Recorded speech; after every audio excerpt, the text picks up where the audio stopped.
Never again is somebody else going to come into this room feeling sorry for me, because I refuse to feel sorry for myself. And in that moment, I wrote out this sign. I wrote, "Attention to all who enter here. If you're coming to this room with sadness or sorrow, don't bother. The wounds that I received, I got in a job that I love, doing it for people that I love, defending the freedom of a country I deeply love."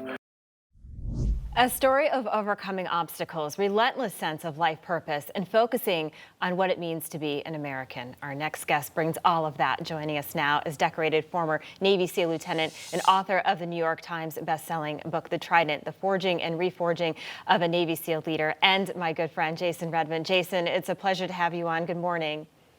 Allison, good morning. It's good to see you again. Same here. Jason, before we get to what you and other veterans are doing right now, in 2007, while acting as an assault force commander on an operation to capture al-Qaeda, you came under heavy machine gun and small arms fire, and you were wounded. Can you quickly take us back to that day?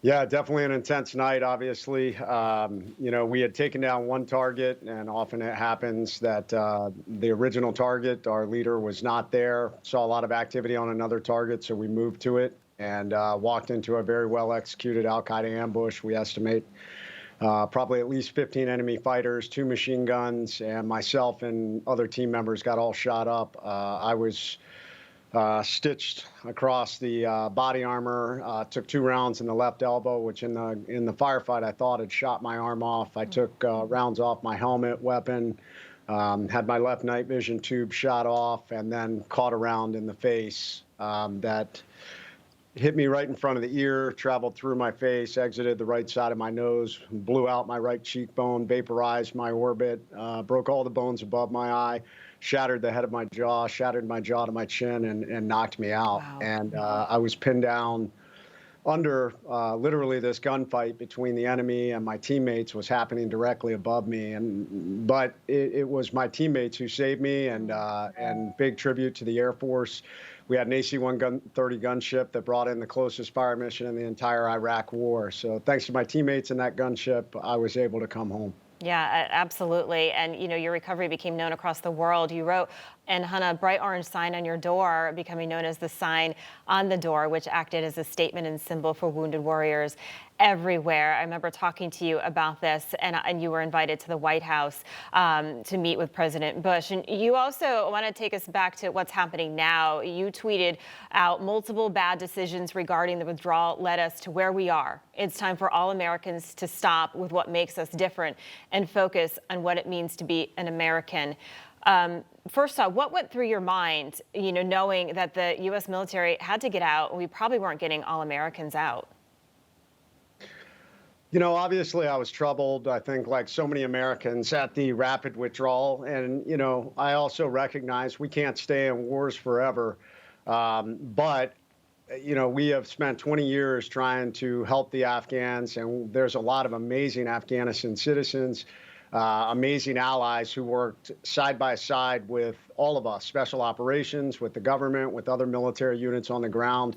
And they really pledged their lives to being able to help us and make a difference. So with this rapid withdrawal, this lightning fast withdrawal, it just created this situation, this untenable situation where so many of them couldn't get out. And that's exactly what Lieutenant Colonel Scott Mann, retired Green Beret, he had an interpreter, and that's what really kicked off the idea for Task Force Pineapple, or the Pineapple Express, if you will. It was their efforts to get this one interpreter out. And it's very difficult, very complicated. I don't understand why the U.S. government also decided to not place security in Kabul, because that made it almost impossible for us to get individuals out. The Taliban did everything in their power to prevent it. The U.S. government and the State Department are saying, hey, we did so much. And they're right. They did get citizens out, and they did get some of the Afghans out. But we estimate there's hundreds of American citizens still left behind. Citizens we were trying to help get out, and special immigrant visa holders, we estimate there's up to 80,000. And now they are terrified and being hunted by the Taliban. And we are still working to try and get these individuals out. Yeah, so you've gotten at least, you mentioned 700 Americans out, and this is all volunteer, Jay. This is retired military leaders, folks across the country who are helping out. So how can people who are watching or viewers help you continue with your mission? Well, we've now moved into phase 2, which is much more difficult. In military terminology, in any type of battlefield, you have a permissive environment, which is like, there isn't a high level of danger, and it goes all the way to a non-permissive environment. You're working in a denied territory and very dangerous.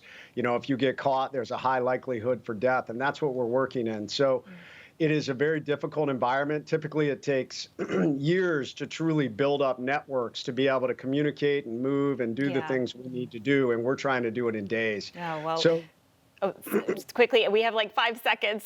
I know can people donate? There's an organization people can donate to?